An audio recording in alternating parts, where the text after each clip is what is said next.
Hello. Good afternoon, everybody.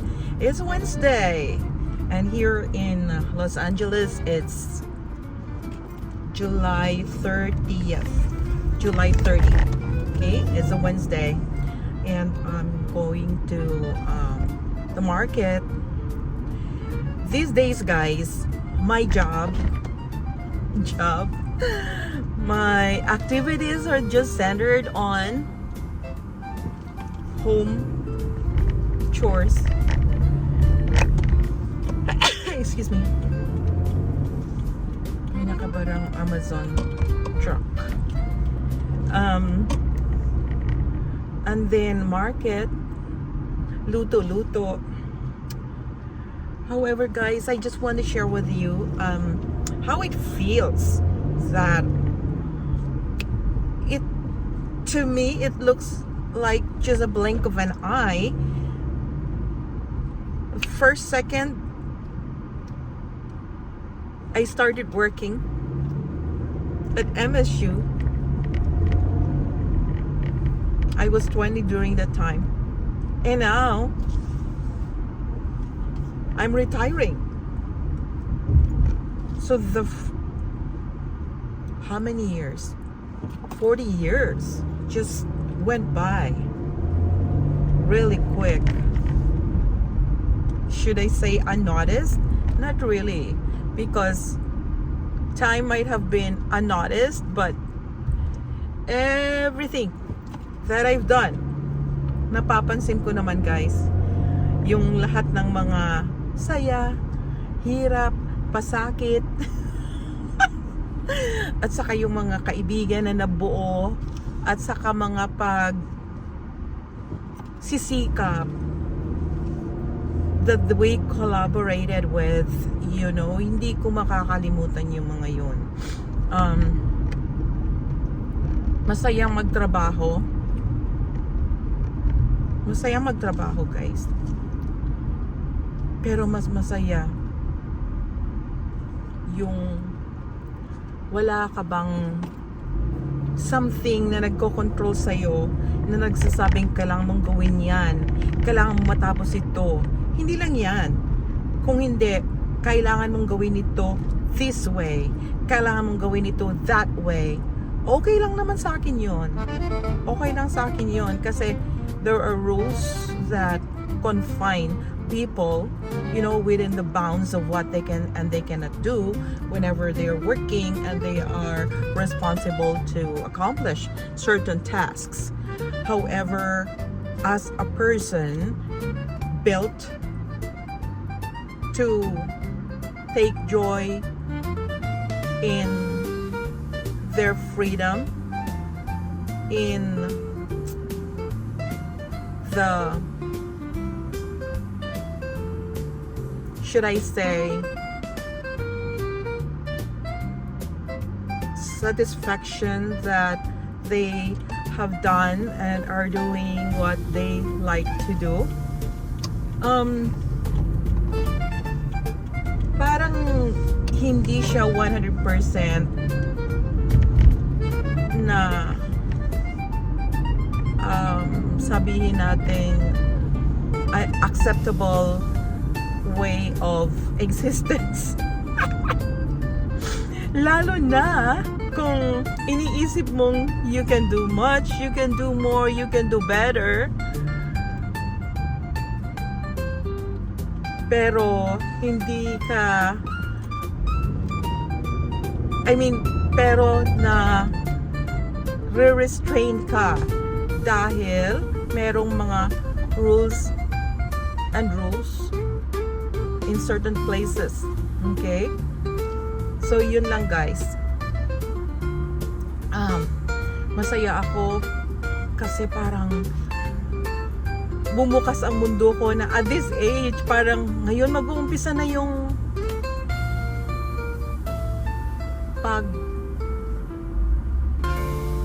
what do you call that? Pag-journey. Pagtahak ko sa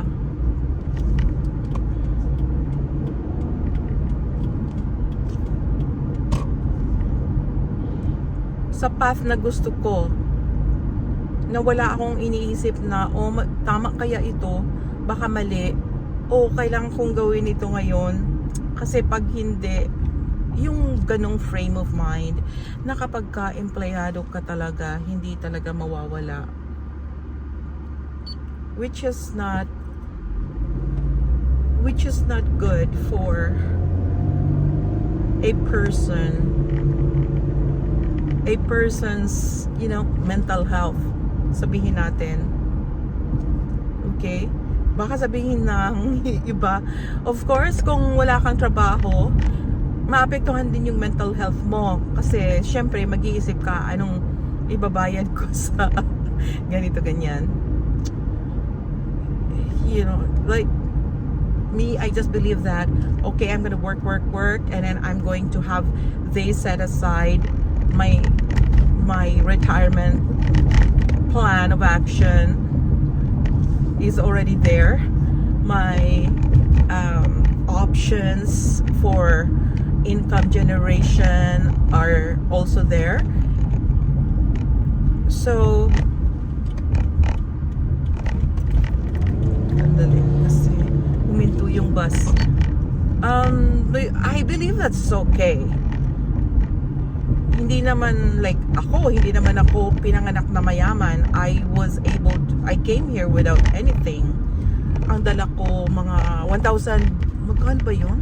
1,000 pesos na cash.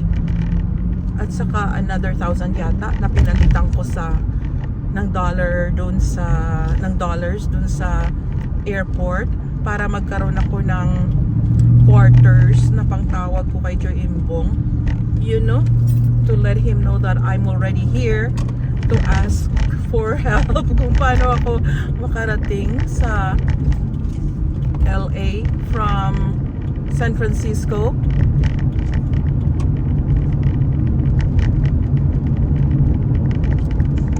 Guys, nag-init yung telepono ko kasi nasa sasakyan.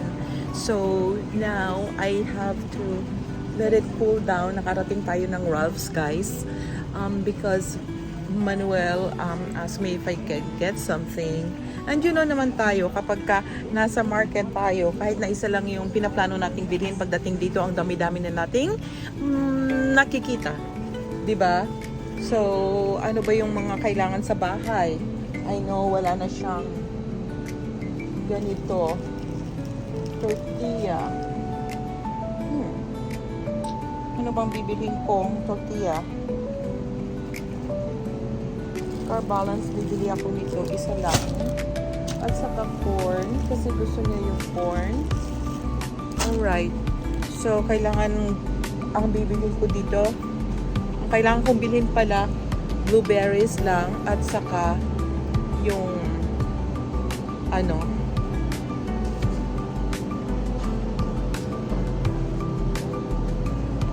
wipes. Okay, so let me see, meron pa ba? Hindi na muna ako bibili ng ground beef kasi marami pa doon. Siguro itong mga steaks na lang para just in case na gusto nating magluto, ready na sila. Hindi ko na iisipin bumili pa. Naku, ang mura ng pork. 50% off. From $12. Naku, to babalik na rin. Ay, di ba marunong. Ito na lang, guys. From $12 to $5. Bakit nawala yung nawala yun? Hindi ko makita. Oh my goodness. Ano ba? Yung flap meat masarap. Bumili ako the other day. Oh, not the other day, the other week. Naniluto namin the other day. Ang flap meat na wala pa carne asada flap meat. Ito.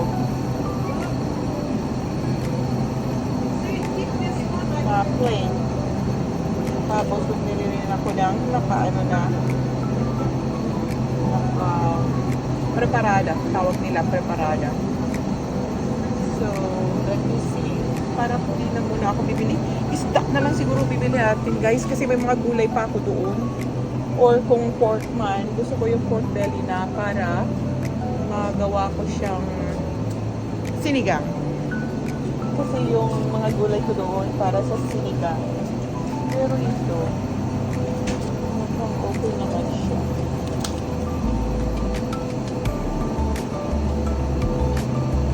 For 99 lang. Yan.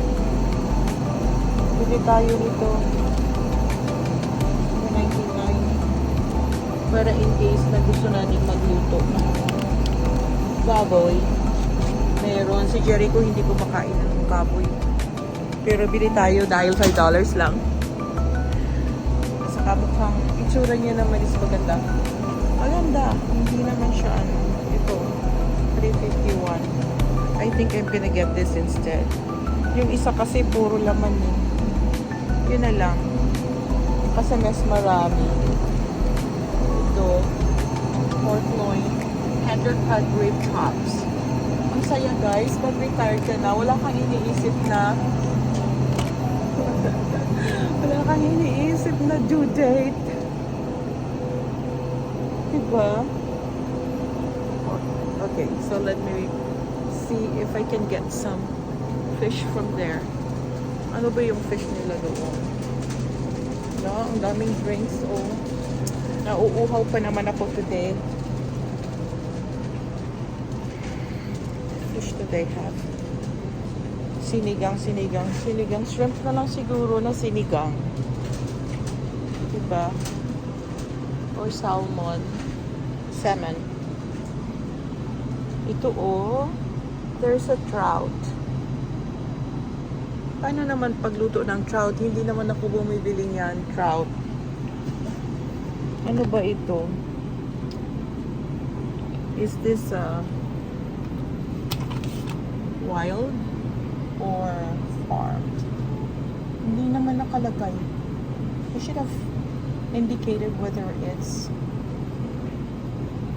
tapos salmon yung gusto namin, yung ulo, salmon head. Wala naman silang ganyan dito guys. Walang salmon head dito.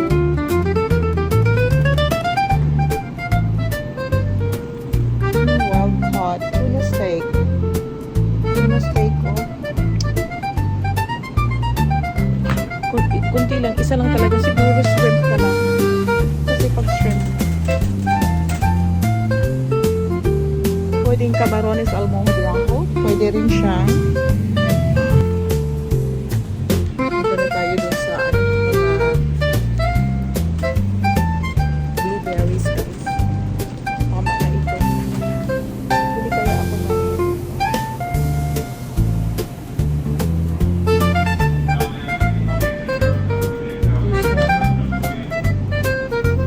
crab meat. Ihahalo ko siya sa sinigang para dumami yung swans natin.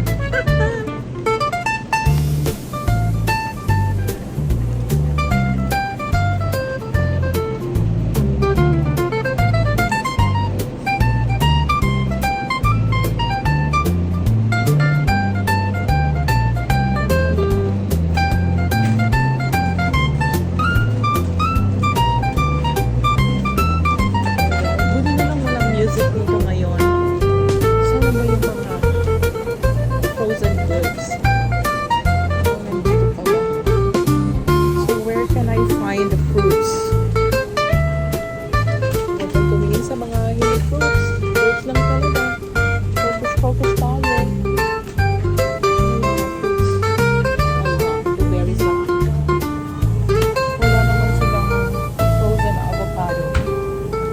Plus, 2 months ago, I was able to buy frozen avocados, guys. They were house. So, maganda siya. Nilalagay namin sa shake. Ito, malaki. $10 lang. Ano ito? 3 pounds na siyang blueberries. You know, we opt for this kasi ang flavor nila pareho lang. And then, ang maganda dito, hindi siya na it doesn't go bad. It doesn't go bad. This one also 3 pounds. They're wild. So, I'd rather get the other one. Blueberries lang. Hindi natin kailangan yung ibang prutas. Okay. Good.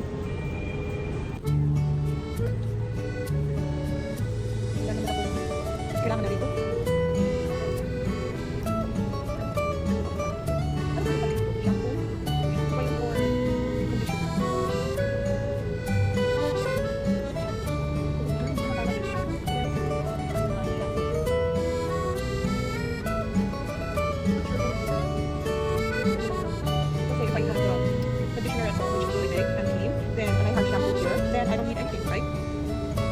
Hey guys, nandito tayo sa wipes department.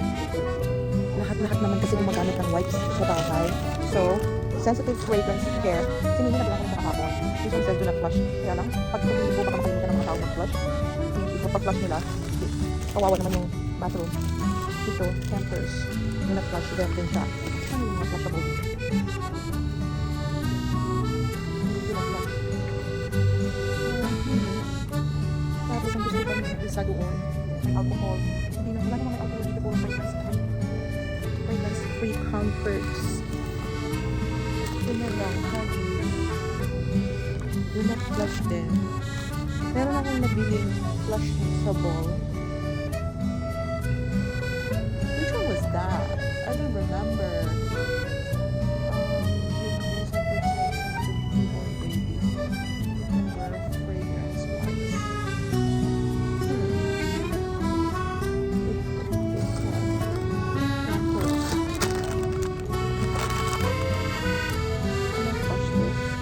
Alcohol-free and paraben-free. Ayun na. So, dito tayo tatagal sa panghanap ng mga kung ano-ano.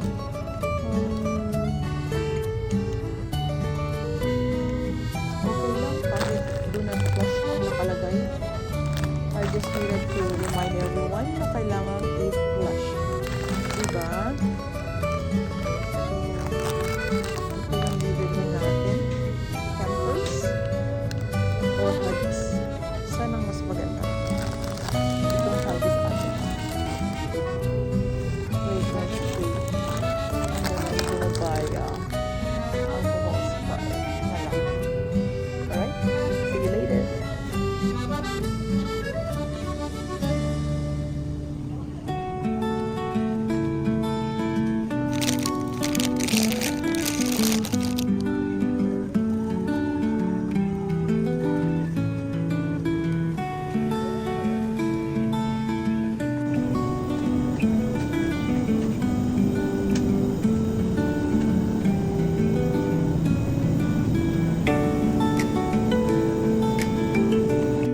Guys, nakarating na ako sa bahay.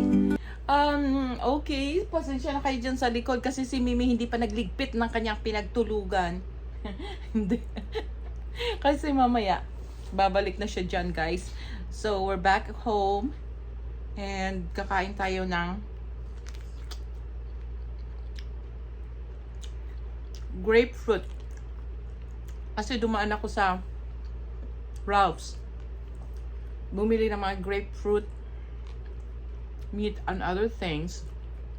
Ngayon, itong grapefruit, hindi siya juicy. It's dry. Pero ang lasa, okay lang. Okay lang naman ang lasa niya.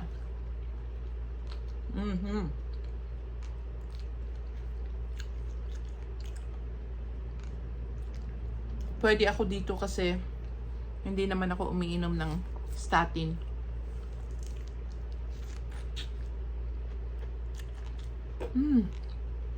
Hindi ito ang expectation ko. Ang gusto ko juicy.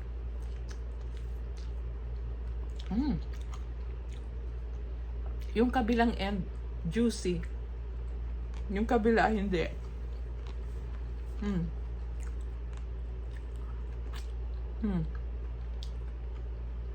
Sana lang. Ubusin ko lang ito.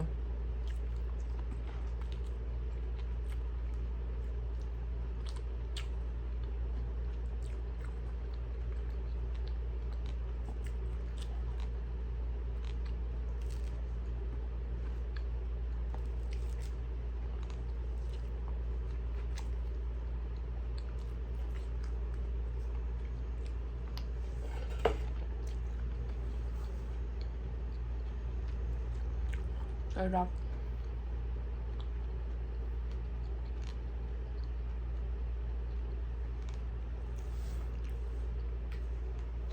Sarap, guys.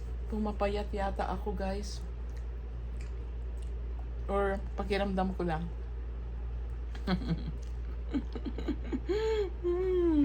Just natin ito. Ayan. So, pag-usapan natin yung about sa tax regarding itemized deductions. Dalawa kasi yan, guys. Kapag meron kang bahay, at saka yung mga taxes na binabayad mo sa bahay, sa sasakyan, and then sa state tax na yung tinatanggal ba sa sweldo mo pag ang tinanggap mo ay W2, hindi 1099, kasi yung 1099 walang withholding yon usually. Wala talagang withholding. So, ang mga donations, kailangan lumampas siya ng 30,000 pag married filing joint kayo, at saka 15 pag single ka. Okay? However, kung wala kang bahay at saka hindi umabot sa 30,000, yung default na withholding mo, not withholding, na deduction ng iyong itemized or standard deduction expense will default to standard, which is 30. Kung mas mababa siya, 30 pa rin. Kung mas mataas siya, yung itemized mo, yung nakalista, ibig sabihin, magkakaroon na ng effect yung mga expenses mo sa bahay, sa gambling losses. Yung gambling losses, hindi. Kasi zero in yun usually ng winning. At saka mga donations, ibig sabihin, ang papasok na deductible will be your itemized expense, yung total ng Schedule A form. Okay? Kaya hindi automatic na kapag may bahay ka, you will benefit. Because sometimes you have incurred mortgage interest expenses, at saka yung property tax, at saka yung iba pa sa Schedule A, pero pag hindi siya umabot ng 30,000 o lumampas ng 30,000, wala siyang effect. Okay? Okay guys, so sa susunod pag-uusapan naman natin yung about sa donations, at saka moving expenses, at iba pa. Okay? For the meantime, ngayon, manonood muna ako ng Dr. Phil. Dr. Phil. Okay? Enjoy your day, guys.